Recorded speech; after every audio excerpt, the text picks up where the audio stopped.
Huber older, Wimer taller and younger by 7 years, and has a 5-inch reach advantage. And Wimer hoping that he can be tagged as a rising star.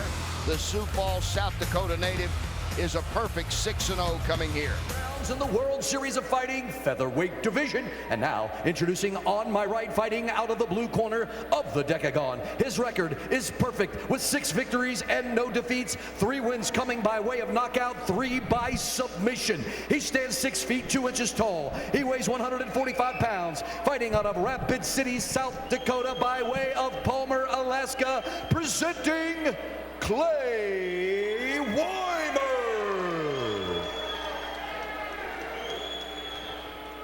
And now, his opponent across the decagon, fighting out of the red corner, his record 15 victories, only 9 defeats. Standing 5 feet 9 inches tall, weighing 145 pounds, fighting out of Denver, Colorado by way of Colorado Springs, Colorado. Introducing Josh the Hellboy Huber. Your referee for this contest is Tim Mills.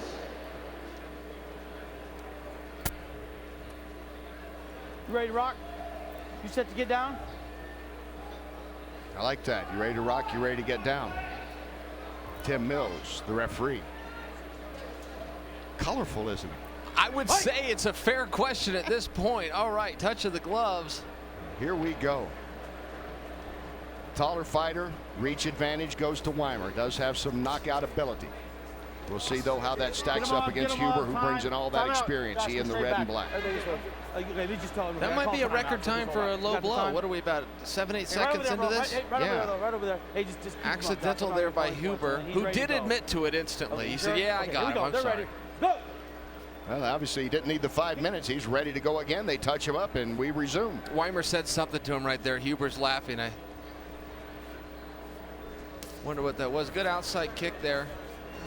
And here it was. Yeah. Yeah, that one's a little hard to deny. That was right in front of us, wasn't it? Give Huber credit. He wasn't looking the other way. No. Yeah, that happened. Oh, Wimer with a good fake upstairs, drops down to the body. Nice kick again by Huber. What was that move, Chael? Well, you know, it looked almost, like a Wonder Boy Thompson or even a Lyoto Machida. He was trying to lure him into something. Huber didn't bite, so Wimer changed. Now, right there, you saw Wimer throw a kick and Huber with a straight left down the middle. That is the counter to a kick. I had a feeling that was going to come sooner or later for either guy. Both guys are a little slow with their outside leg kicks. And nice shot there by Huber. Got him with the left. Again, with a straight left down the middle. He's waiting for Wimer to throw those leg kicks. There, you see Wimer throw a lot faster that time. He may want to just abandon the technique unless he puts a better setup behind it. Yeah, I don't think he wants to be tentative on those kicks with a guy like Huber. And Huber again gets that left in. Boy, did he. Boy, did he. He's had 2 nice shots here. And one thing about Wimer is he's not shying away. He's taking a few hard shots. That makes most guys change their game plan. A lot of guys would attempt a takedown or just kind of abort their strategy. Wimer is staying very composed, very disciplined in spite of eating a few big left hands. I noticed that Huber has a very small cut above his right eye from one of those exchanges. Good front kick there by Huber. Wimer says that's a good idea, returns one of his own. Wimer goes to the outside with the kick. Right back is Huber. Huber with another big straight left hand. It did not land, but boy, the technique and ferocity was there. He's having a hard time rattling Wimer. Wimer seems to stand right in that pocket regardless of how hard he gets hit. It looks like he's even figuring out the range of that left hand a little bit. Huber with a couple of air balls on it. And almost like with Wimer, Chael, looks like he's got just a little bit of a stutter step before he delivers the kick. It's not unorthodox. There's again, he gets that left end, does Huber. Huber follows that up with a huge knee to the body, and again, Wimer doesn't take a single step backwards. He comes right back into range, lands a big outside leg kick. Nice kick.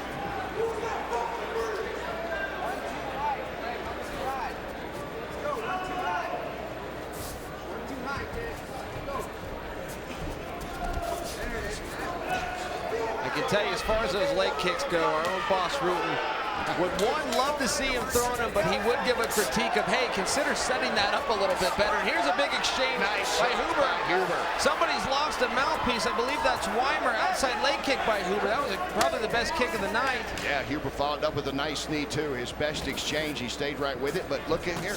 Weimer's back, and Wimer eats another left. And Wimer steps right back into range. I don't know what it takes to make this kid back down or change strategy. He's not going for shots. He's coming right back in, and there. Huber again with a big shot. Time to get the mouthpiece back in for Wimer, and he does. I support that decision.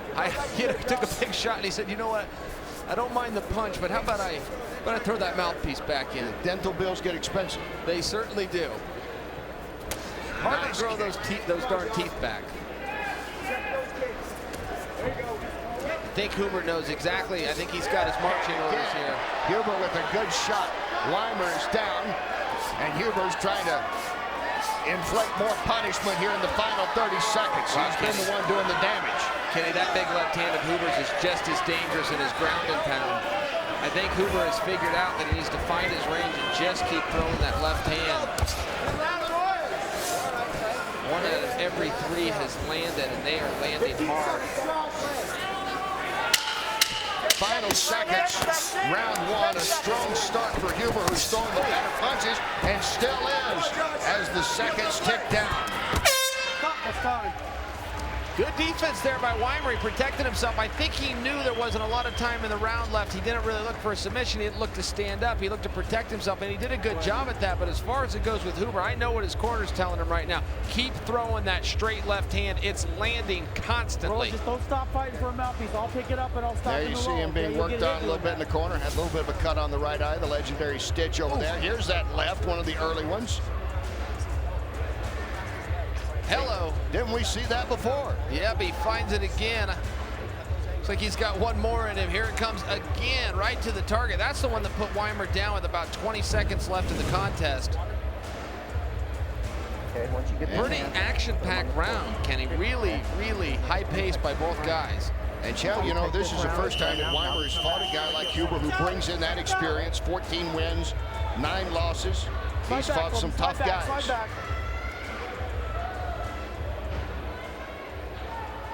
Mouthpiece. And here we go, round two.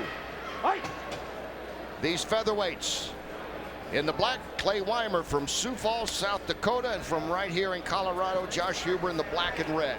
Good first round with Huber dominating the striking department, but Wimer hanging right in there. Huber, little step to the outside, then he throws that big left again. And Wimer again steps right back into the pocket, starts trading kicks. There was a good head kick followed by a cross by Wimer. Perhaps Weimer's best punch of the night. This time he kicks to the body. That's smart. He's mixing it up. Now he's throwing another kick. He went one to the head, one to the body, one to the leg.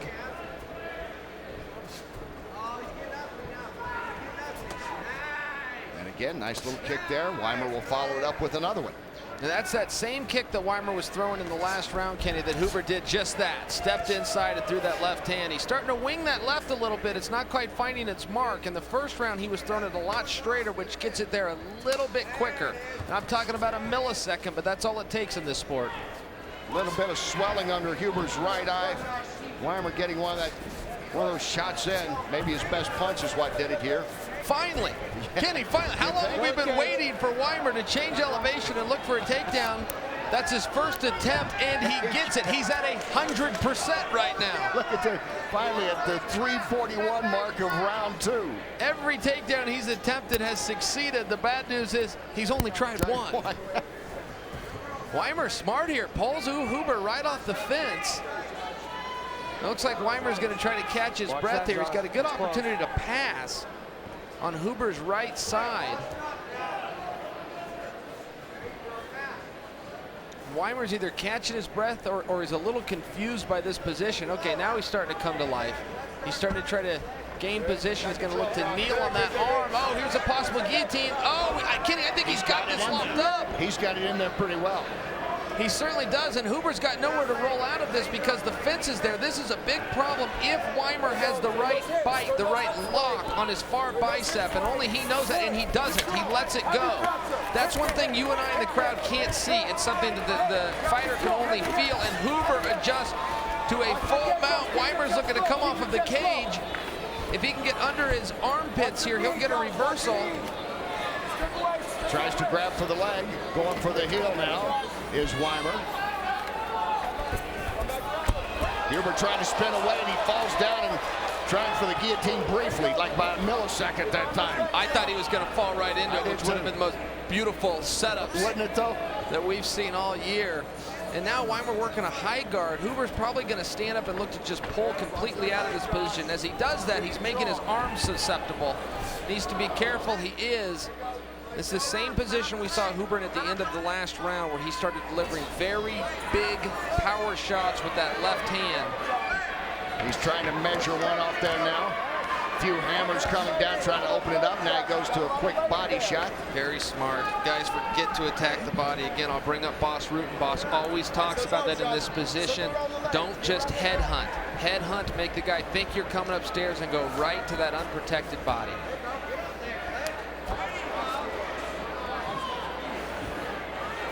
Huber being aware of a possible up kick there as well. Now he slides in with a good left.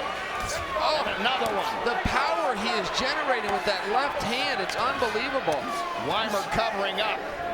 And Kenny, watching how he does his ground and pound, it's just like he fights on his feet. He uses that right hand like a jab, where he sizes him up, and then boom, he comes across with that left. Here he moves to side control. Weimer's just holding on at this point. He's got his hand around Huber's head. If Wimer can keep his opponent Huber close to him, that will avoid the power shots. But as soon as Huber gets his head up and builds that posture, that's where the force comes from. Wimer needs to hold the back of that collar and really keep him down tight. And here he's lost the position again, which means some big shots are an option for Huber.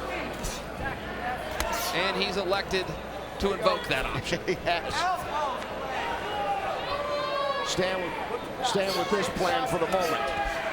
With 30 ticks to go on the clock in round 2.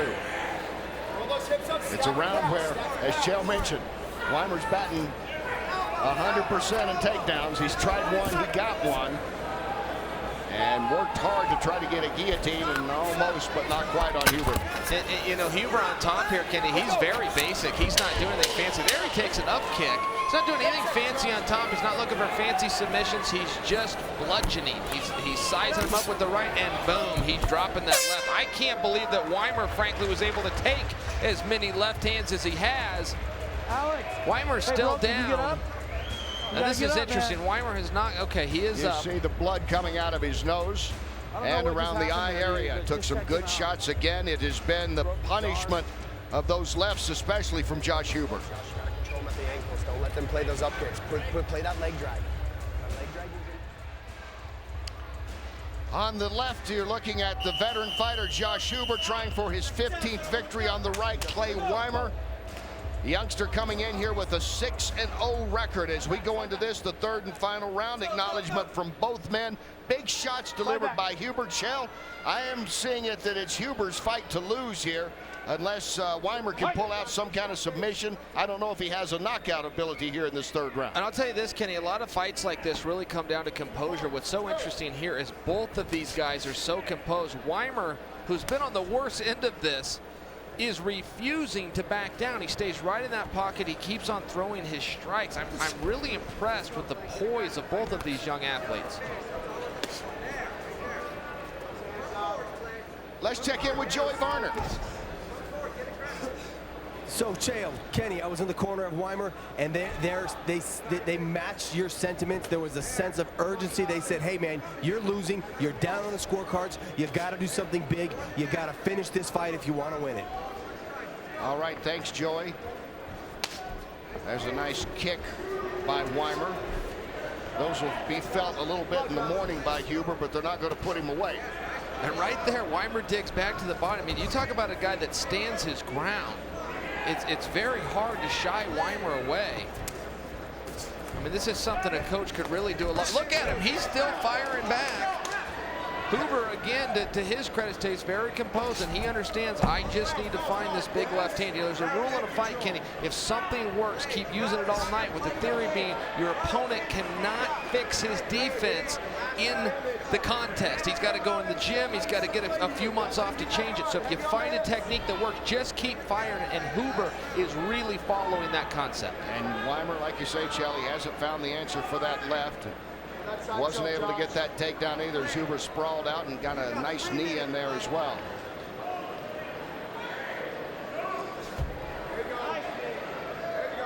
And trying for another. Well, Wimer knew coming in with that 6-0 record, this would be his toughest opponent to date, and it has proven such. Huber right here just holding position. One thing that Huber has on his side is the only thing he's got to beat at this point is the clock. To Joey's point he made a second ago, everybody, including Weimer's corner, will concede he lost the first 2 rounds. Huber just needs to hang in there for 2 minutes and 45 seconds, and he's going to get his hand raised. There's a very nice pass to the far side. Finds his way out of a potential guillotine position, and there, right there, he gains the posture. This is what Wimer cannot let Huber do. Wimer wants to grab Huber's head and pull him down close to his chest. When Huber can get that position and gain that elevation, that's where the power comes from in this position. And maybe something Wimer will be looking at and listening to your advice when he watches this back. Yeah, Wimer right now has him controlled here. He's not going to be able to submit him with this position, but as he reaches over and grabs his own shin, what that's effectively doing is it's pulling Huber close to his body. And you notice, when that happens, Huber quits striking because there's no power. It would just be a waste of energy. There's some elbows from Wimer. This Wimer just won't stop. He's been impressive as far as being able to take some punches, and he's taken several big hits tonight, especially left hands from Huber in this fight, but he's hung right in there. And that has been the impressive part about it, I think, for this young fighter, Chael. Yeah, absolutely. He's working a bit of a rubber guard here. His opponent, Huber, is this sweaty. It's a little harder to get those techniques. I would encourage Wimer to start looking for a stand-up. We saw him do one in round 2. But right here, when Huber has this elevation, there's no submissions he's susceptible to, and his ground and pound is going to be exemplified tenfold.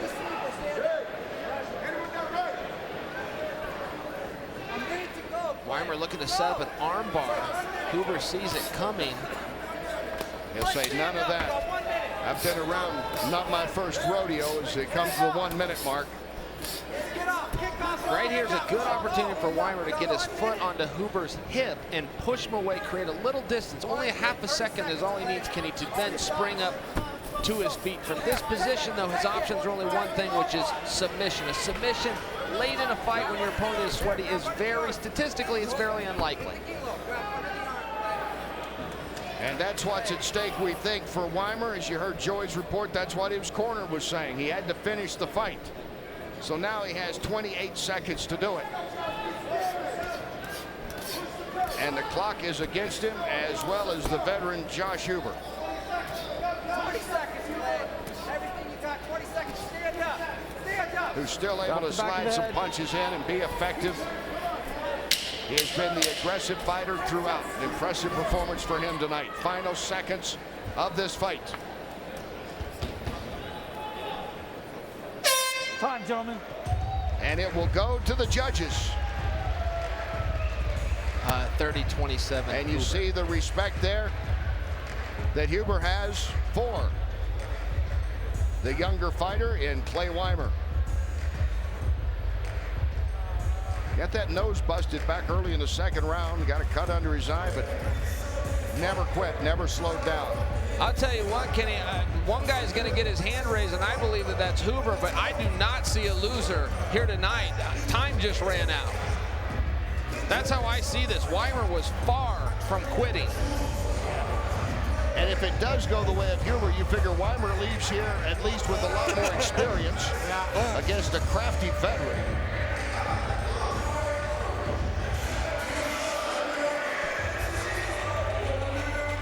Take a look back at some of the action. Obviously, Huber thinks he did all he needed to do to win this fight, but here it is in the third round between these two. Oh, Superman punch. Again, you know, the left hand of Huber is really the story of this entire contest, including in the ground and pound position. As we move on to round two, it's more of the same. Huber's using that right hand just like he does on his feet as a jab, just to set up this big left that comes down like a hammer, and it put Wimer in a defensive position. When you're defending yourself, it's very hard to get your offense mounted. We move into round three. It looked a lot like round two. Huber was able to get on top. The difference in round three is Wimer was never able to recover, never get back to his feet, and that's how the contest ended. And with the ringside scoring app, here's how you scored it. Lewis T 30-27, Francisco R 30-27, and Chael scoring it 30-27 as well. It would appear to be a unanimous decision victory for Huber. Of course, it is in the hands of the judges. They have made their decision. Here to read the verdict, let's go to Jazz. Ladies and gentlemen, after 3 professional rounds, we go to your judges' scorecards. All 3 judges, Joe Garcia, Hale Hilsebeck, and Mark Van Tine, scored 30-27 for your winner by unanimous decision, Josh the Hellboy